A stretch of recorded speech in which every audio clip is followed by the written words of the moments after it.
శ్రీ గురుభ్యో నమః. 9వ అధ్యాయం 14వ శ్లోకము. ఈ శ్లోకంలో మహాత్ములు భగవంతుని ఎలా ఆరాధిస్తారో అత్యంత స్పష్టంగా వివరిస్తుంది.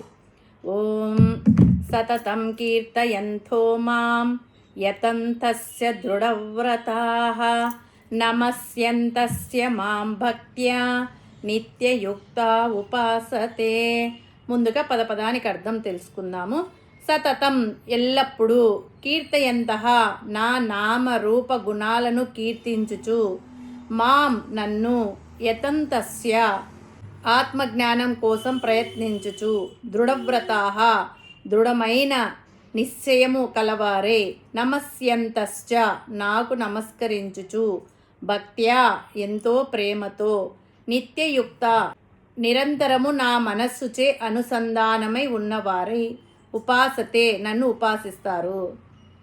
పరమాత్మ ఏం చెప్తున్నాడంటే, ఆ మహాత్ములు ఎల్లప్పుడూ నా నామరూపాలను గుణమహిమలను కీర్తిస్తూ ఉంటారు. దృఢమైన నిశ్చయంతో నా ప్రాప్తి కోసం ప్రయత్నిస్తుంటారు.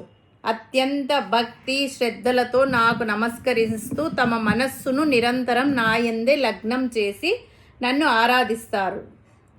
ఈ శ్లోకంలో 4 ముఖ్యమైన పదాలకు పురాణాల్లో అద్భుతమైన ఉదాహరణలు కనిపిస్తాయి.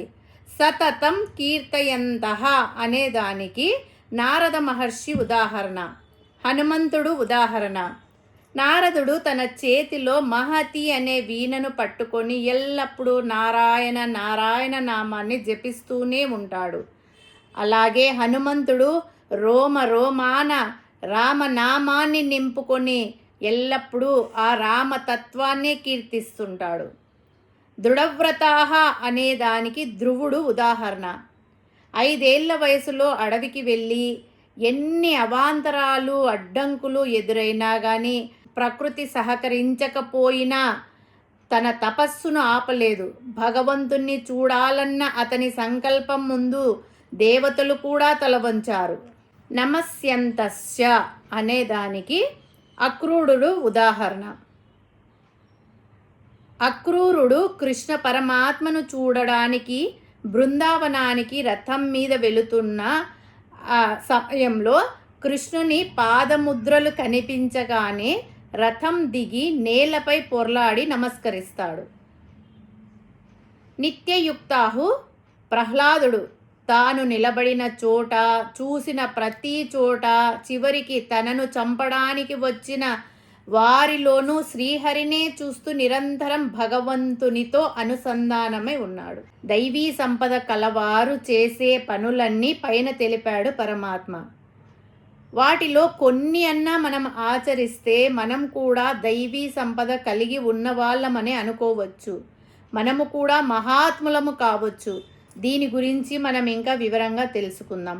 సర్వకాల సర్వావస్థల యందు పరమాత్మను ధ్యానించాలి.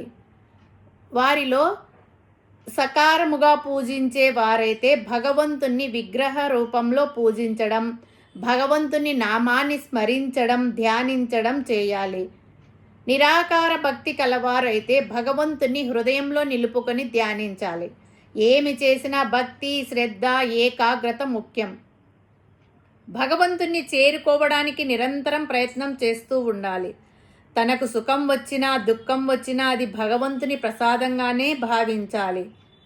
ఏనాడు చేసుకున్న కర్మఫలమో ఈనాడు అనుభవిస్తున్నాను అని అనుకోవాలి. అంతేకాని భగవంతుడు నాకు కష్టాలు కలిగించాడు, నన్ను పరీక్షిస్తున్నాడు అని అనుకోకూడదు. ఇంద్రియాలను మనస్సును నిగ్రహించుకోవాలి.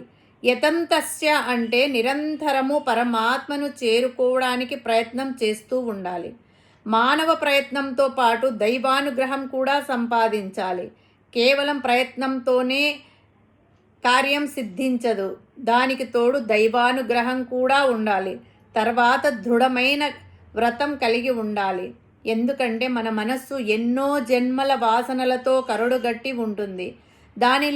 దానిని లొంగదీసుకోవాలంటే దృఢమైన సంకల్పం కావాలి.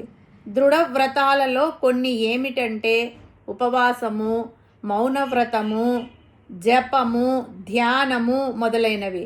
నియమబద్ధమైన జీవితం గడపాలి. నియమాలు ఆచరించడంలో దృఢంగా ఉండాలి.